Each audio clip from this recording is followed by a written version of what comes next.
A few weeks ago, I published a YouTube video showing how our touchless faucet here could be actuated by this plasma bar. My wife could do it and I couldn't. That was the strangest thing. I'm investigating a little bit further and want to point out some interesting things that I've discovered. This is the plasma ball. It's off right at the moment.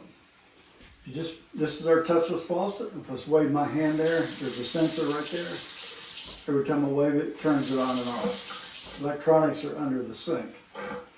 Now, I'm going to show you a video clip where my wife could turn it on and off just by touching this plasma ball here in the kitchen. I couldn't do it for some reason. Well, since then, sometimes she could, sometimes she couldn't, sometimes I could, sometimes she couldn't. So we're trying to investigate what's going on. Oh wow, what's that? Well, it's a plasma ball. Some people call it a plasma globe. It's a glass globe, basically, with a low pressure noble gas in it, something like neon, some mixture of gases, probably. It's a Okay. high voltage, high frequency thing in there, like a Tesla coil, and it's constantly causing little discharges, and they're just searching for some place to go to. Put your finger on it and see what happens.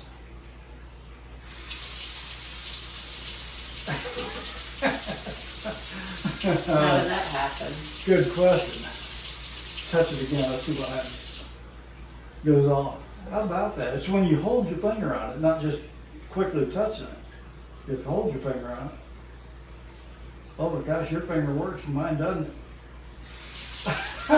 Oh, that's something else we gotta figure out. You get the magic touch. Do it again. No. Do it again.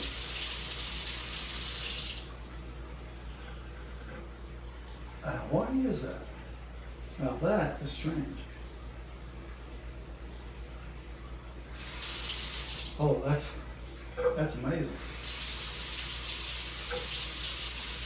This sensor, from what I understand, is supposed to be like something like a near-infrared sensor that sends out a beam of infrared light. It gets reflected back, and that's what signals it to go on or off. So with this plasma ball off, you just bring it up by that, it will turn it on, turn it off. Just fine. That's simply because the infrared's reflecting off this glass, just like this glass here. Same thing.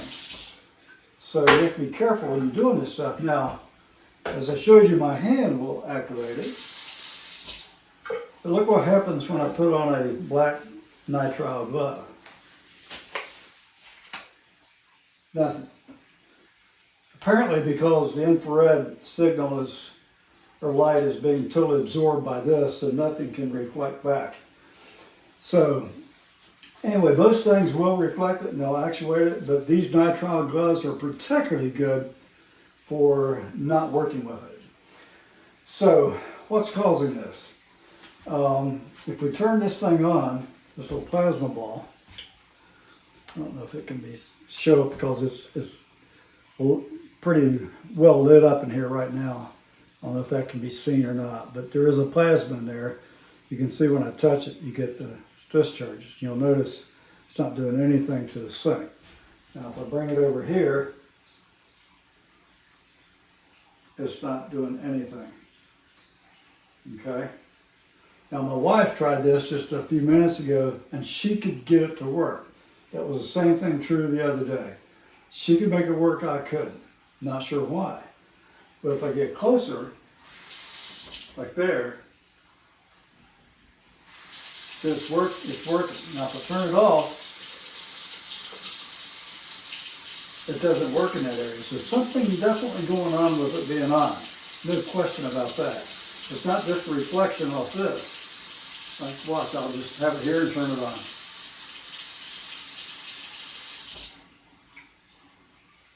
So it's on right at the moment.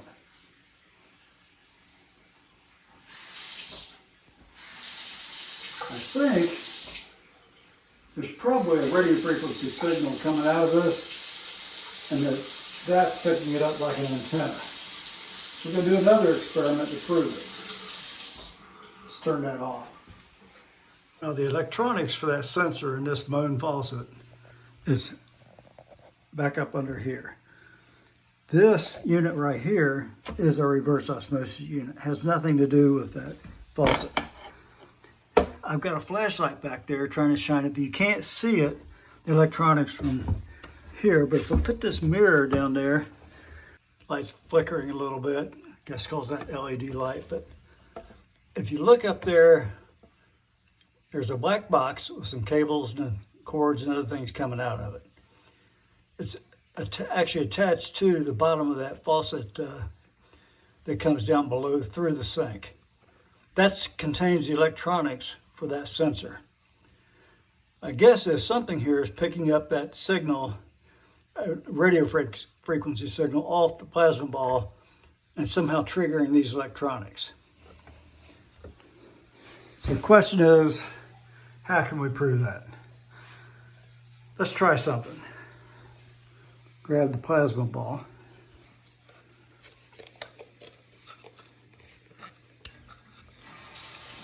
Okay, just turned on the sink. Okay, now watch. Bring it out.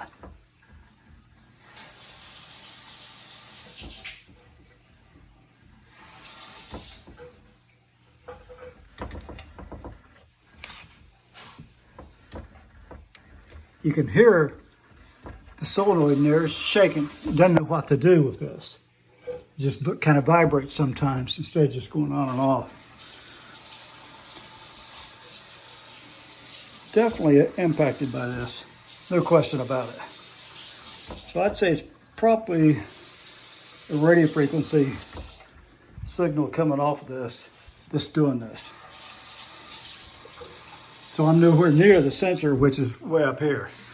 Just the electronics down there. Let's try something else. I put 3 layers of painter's tape over the sensor. Should pretty well block out that infrared signal from hitting my hand and actuate, and it does. You can see it doesn't work. Okay, so there's the normal infrared, if you will, assuming that it is infrared, and I'm pretty sure that it is, it's not working because that sensor is covered up. Let's turn on this plasma ball and see if it'll actuate it with that covered up.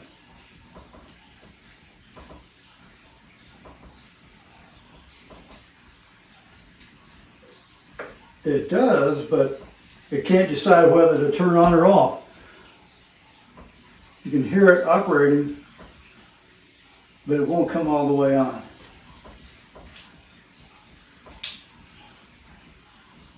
So, to me, that's what the problem is. This thing's acting like an antenna, and there's a radio signal coming off of this that's causing it to work.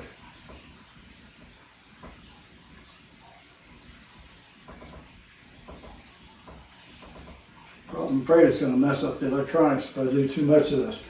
We're going to try another experiment.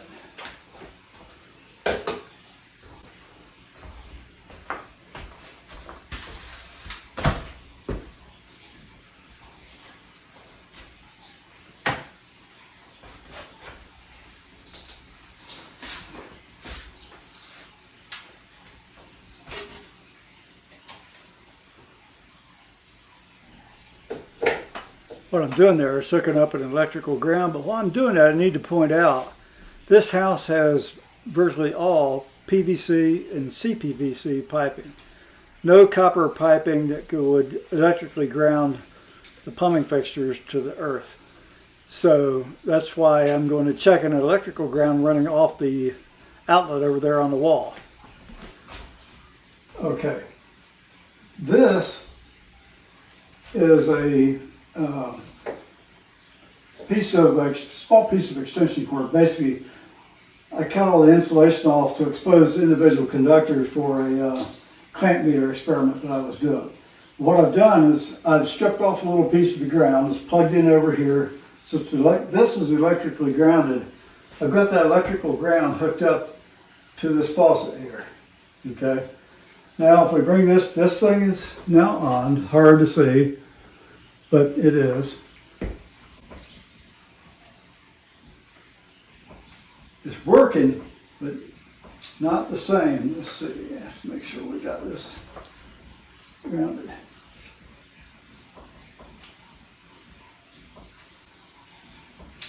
Well, it's still affecting it.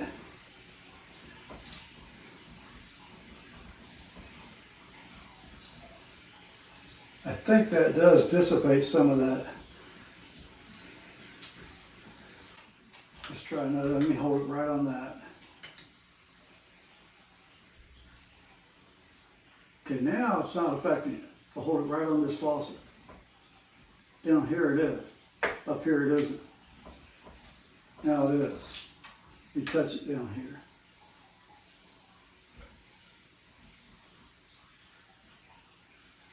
Okay. Now it is. If I ground it with this, it's bleeding off that radio signal to electrical ground. So I think that's what the problem is. Of course, normally in normal operation, this wouldn't be an issue. Most people don't play with plasma balls in their kitchen like I do. But so anyway, I think this is very interesting. I hope you got something out of it. I hope you enjoyed it. If you did, please like the video and subscribe. We'd really appreciate it. Thank you very much.